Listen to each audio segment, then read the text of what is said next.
नमस्कार दोस्तों, मैं विकास कुमार सिंह ऑनलाइन एजुकेशन में आपका स्वागत करता हूं। और आज हम लोग क्लास 11th का गणित शुरू करेंगे, जिसमें हम आज सेट अर्थात समुच्चय पढ़ेंगे। यानी समुच्चय सेट, पहले हम इसकी परिभाषाओं से वाकिफ़ होते हैं कि परिभाषाएं क्या होती हैं इसकी। तो सुपरिभाषित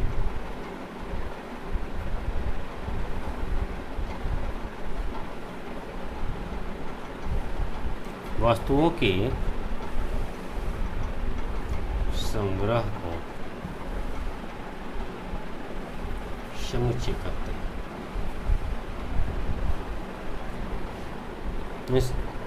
ए collection of well defined object is called a set। एक सुपरिभाषित वस्तुओं का संग्रह, यानी वैसा संग्रह जो सुपरिभाषित हो, यानी कि जिसको एकदम बिल्कुल परिभाषित किया जा सके, उसके संग्रह को हम लोग सेट कहते हैं। A collection of well defined object is called a set. For example,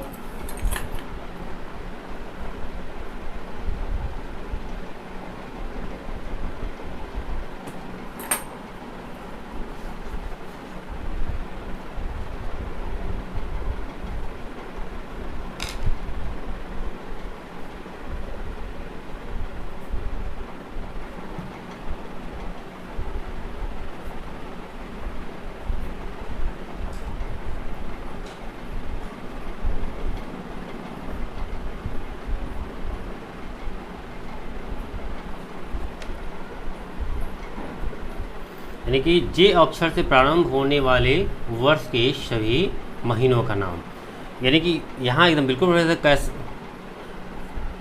कैसा महीना जो जे अक्षर शुरू हो, जे अक्षर शुरू हो मीन्स जनवरी, जून, जुलाई, ये 3 माह जो है जो आपके क्या से शुरू होते हैं, जे से। तो ये बिल्कुल परिभाषित है। इसको यदि हम बोलते हैं कि जे अक्षर से प्रारंभ होने वाले वर्ष के सभी महीनों का संग्रह, तो वही होगा। यदि आप बताते हैं तो भी यही होगा। यानी कि बिल्कुल ये डिफाइंड है कि जो जे अक्षर से प्रारंभ होगा वो जनवरी और जून और जुलाई ही महीना होगा। तो ये जो होगा, ये जो से होगा, ये आपका सेट होगा, यानी कि समुच्चय होगा। और दूसरा एग्जाम्पल की बात करते हैं।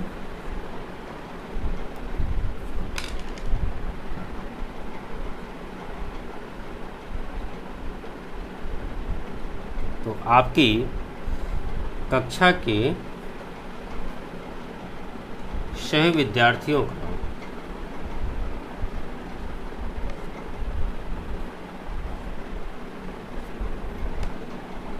का संग्रह, मतलब आपकी कक्षा में। तो आपकी कक्षा में यानी कि यदि हम 11th क्लास में पढ़ रहे हैं तो हमारे 11th क्लास में फिक्स है कि जो बच्चे हैं वो, अगर 11th क्लास में बच्चे अगर हमारे क्लास में 100 बच्चे, तो फिक्स है कि 100 है। हम बताएं या आप बताएं, इन जिनसे ही पूछा जाए कि 11th क्लास में, यानी आपके जो क्लास 11th है उसमें कितने बच्चे, तो 100, यानी कि एकदम फिक्स हुआ। यानी कि आपकी कक्षा के सभी विद्यार्थियों का संग्रह, यानी कि बिल्कुल सुपरिभाषित है। तो ये जो होंगे आपका समुच्चय कहलाएगा। ठीक है दोस्तों, तो अब आगे हम देखते हैं।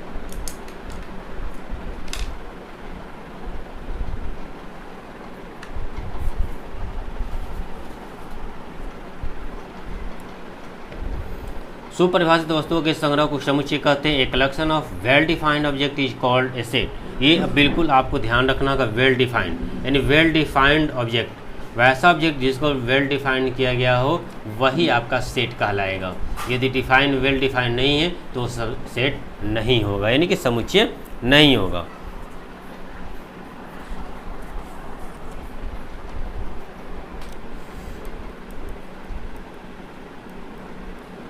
समुच्चय को प्रायः अंग्रेजी के बड़े अक्षर में,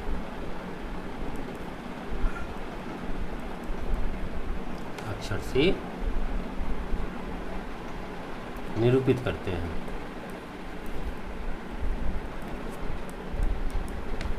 जैसे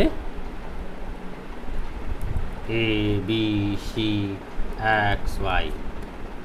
ठीक है ना।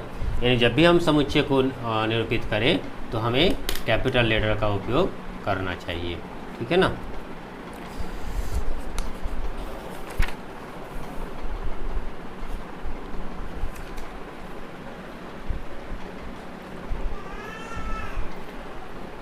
अब जो समुच्चय के अवयव होते हैं, जैसे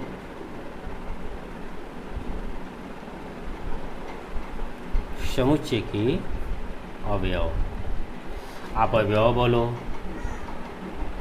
एलिमेंट्स बोलो, है ना। आप एलिमेंट्स भी बोल सकते हो उसे, और अवयव भी बोलते हैं, या आप बोल सकते हो सदस्य, ठीक है। और समुच्चय के अवयव को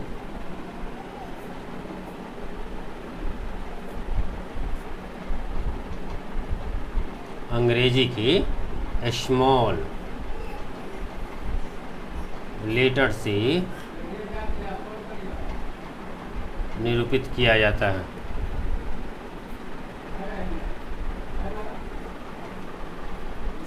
समुच्चय के अवयव, समुच्चय के अवयव को जब भी होगा अंग्रेजी के स्मॉल लेटर से हम लोग इसको निरूपित करेंगे, यानी कि ABC से। अब हम लोग समुच्चय को निरूपित करने के लिए यानी मेथड्स ऑफ रिप्रेजेंटेटिव, यानी इसको कैसे हम प्रेजेंट करते हैं, इसको हम थोड़ा सा ध्यान देंगे।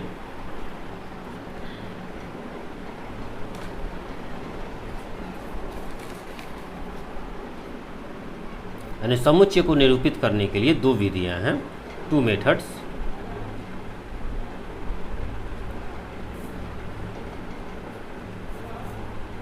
पहला जो है आपका सारणी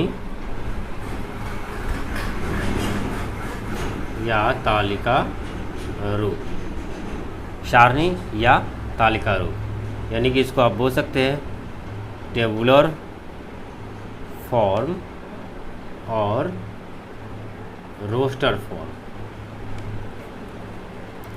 दूसरा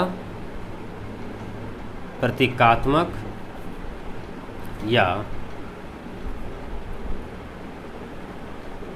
गुण प्रतीकरण या समुच्चय निर्माण रूप।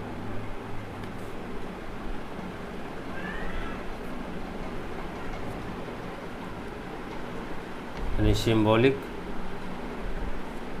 फॉर्म और रूल फॉर्म और सेट बिल्डर फॉर्म।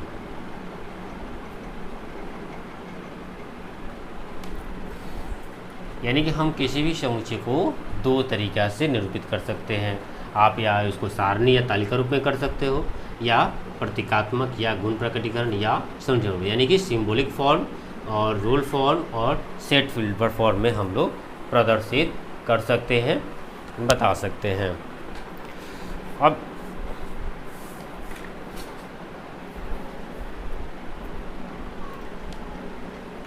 जैसे कोई आपका एक समुच्चय A,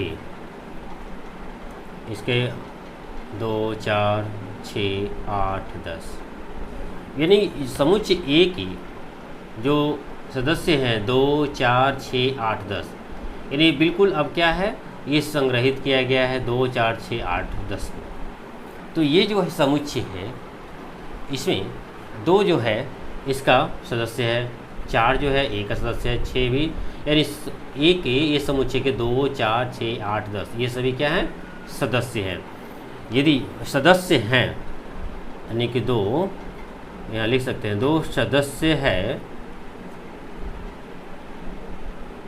समुच्चय A का, तो आप इसको ऐसे भी लिख सकते हो, 2 बिलोंग्स टू A, या आप इसको और एक फॉर्म लिख सकते हो, 2 बिलोंग्स टू ए, यानी कि यह आपका एक संकेत हुआ साइन। इस साइन से हम लोग यह प्रदर्शित करते हैं कि सदस्य है या सदस्य नहीं है। यानी 3 तरीका आपका हुआ लिख सकते हैं आप। 2 सदस्य है समुच्चय का आप ऐसे भी लिख सकते हो, या 2 बिलोंग्स टू ए, या आप बोल सकते हो 2 बिलोंग्स टू ए, यानी संकेत से भी आप प्रदर्शित कर सकते हो। यदि कोई आपका जैसे कि 12, तो 12 क्या है, इसमें शामिल है तो नहीं है।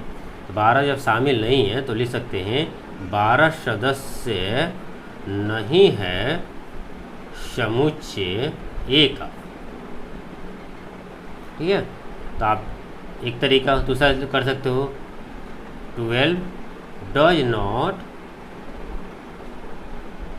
बिलोंग्स टू ए, या एक तरीका और कर सकते हो 12, आप इसको क्रॉस कर दो, बिलोंग्स टू ए, यानी कि ये आपका बिलोंग्स नहीं करता है। ठीक है दोस्तों, तो ये हम लोग का पहचानने का नियम हुआ। कैसे पहचानेंगे इसका सदस्य है कि नहीं है। यदि इसमें शामिल है तो सदस्य है, शामिल नहीं है तो सदस्य नहीं है। इसको सिंबल से हम दिखा सकते हैं। आप इस सिंबल से दिखाएंगे जब सदस्य होगा, और जब इस सिंबल का प्रयोग यानी कि सदस्य नहीं होगा। तब आगे बढ़ते हैं हम लोग।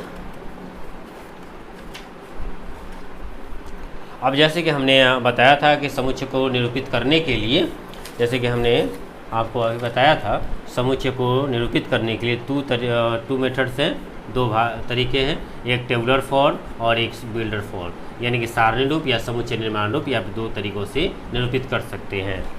तो दोस्तों देखते हैं इसको कैसे प्रकट किया जाता है। जैसे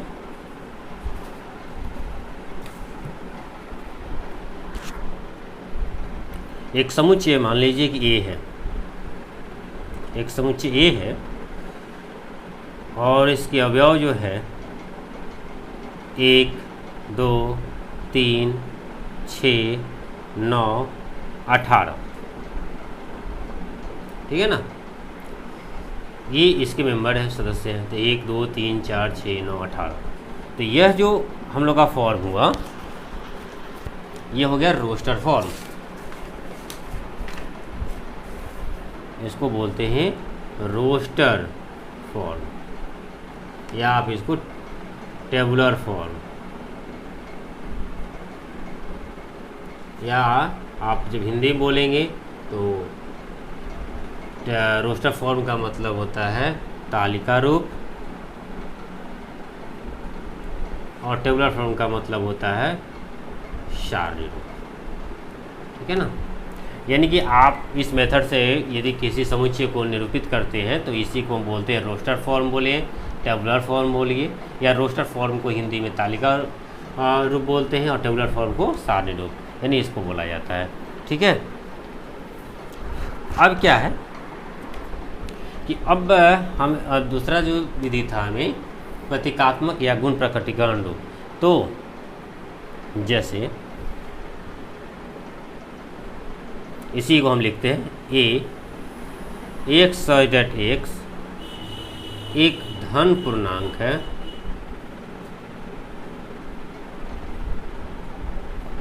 तथा 18 का भाजक है। यानी x जो है इसको पढ़ा जाता है, इसको पढ़ा जाता है सच डैट, इसको पढ़ते हैं। तो x क्या है, x जो है एक धन पूर्णांक है, यानी कि प्लस में, माइनस में नहीं। तो धन, और ये क्या है, पूर्ण अंक है, यानी पूर्णांक यानी पूर्णांक है ये। ठीक है, और ये धन पूर्णांक जो भी है वो धन पूर्णांक है, तथा 18 का भाजक, यानी कि 18 से कट जाए। तो देखिए दोस्तों, आप लोग देख सकते हैं कि रोस्टर फॉर्म में लिखा था 1 से क्या होता है 18 कट जाएगा, और ये धन पूर्णांक है। 2 से भी देखेंगे 18 कटेगा, और ये क्या है, धन पूर्णांक है। 3 से भी 18 कटेगा और धन पूर्णांक है। 6 से भी 18 कटेगा और धन पूर्णांक है। 9 से भी 18 कटेगा और धन पूर्णांक है। 18 से 18 कट जाएगा, यानी कि ये भी धन पूर्णांक है, यानी यह एक भाजक हुआ और ये धन पूर्णांक। तो इससे यानी कि परिभाषित हो गया। तो यह जो फॉर्म हमने लिखा, इसको हमने लिखा तो इसी को हम लोग बोलते हैं प्रतीकात्मक या गुण प्रकट रूप, यानी प्रतीकात्मक आप बोल सकते हो, गुण प्रकटीकरण बोल सकते हो, और एक होता है समुच्चय निर्माण रूप, या आप इसको अंग्रेजी में बोल सकते हो symbolic, SYMBOLI, symbolic form, rule form और सेट बिल्डर फॉर्म।